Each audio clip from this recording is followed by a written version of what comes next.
તો જય શ્રી રામ, જય ભીમ, જય જોહાર. તો આપણે કલમ 14ની શરૂઆત કરી રહ્યા છે. પ્રકરણ 3 સામાન્ય અપવાદો. તેમાં કલમ 14 કાયદાથી બંધાયેલો વ્યક્તિ અથવા તો એમાં એવું છે કે પોતે જે કાયદાથી બંધાયેલો વ્યક્તિ હોય અને જે પોતાની કાયદાની ભૂલને લીધે નહીં, પોતાની જે હકીકત ટાઈમની ભૂલને લીધે જે ભૂલથી જે કૃત્ય કરે છે તે ગુનો નથી. ઉદાહરણ તરીકે સમજાવો તો સુરેશ નામનો વ્યક્તિ તેના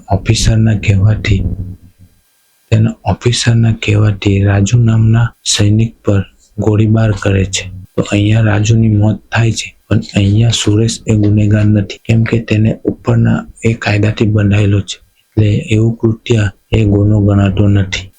સમજ પડી ને? ઉદાહરણ શું કહેવા માંગે છે કલમ 14નું? બીજું ઉદાહરણ સમજાવું છું.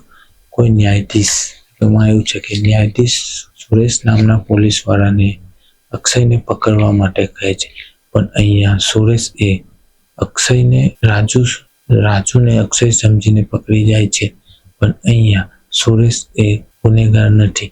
તે હકીકતના ભૂલને લીધે સુરેશ રાજુને અક્ષય સમજી બેસે છે, તો અહીંયા કોઈ ગુનેગાર નથી, કેમ કે તેના ઉપરી અધિકારી એને પકડવા કીધું.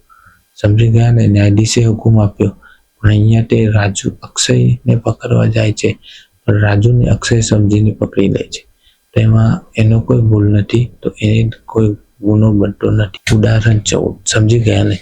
કલમ 14માં ઉદાહરણ 14ની કલમ 14માં તો નોર્મલી રીતે કલમ 14 એ આપણને એવું સમજાવવા માંગે છે કે જો કોઈ કાયદાથી બંધાયેલો વ્યક્તિ હોય, કાયદાકીય રીતે બંધાયેલો વ્યક્તિ હોય અને તે એના ઉપરી અધિકારીને હુકમ આપ્યો હોય, તો એ ભલેને કાયદાથી વિરુદ્ધ જાય, પણ તે કોઈ ગુનો કર્યો નથી એમ સમજવું, એ ગુનામાં આવતું નથી. સમજ્યા ને?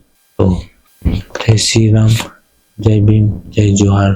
અહીંયા કલમ 14ની સમાપ્તિ થાય છે. તો આગળ મળીએ કલમ 15માં. તો અમારી સાથે જોડાતા રહેજો.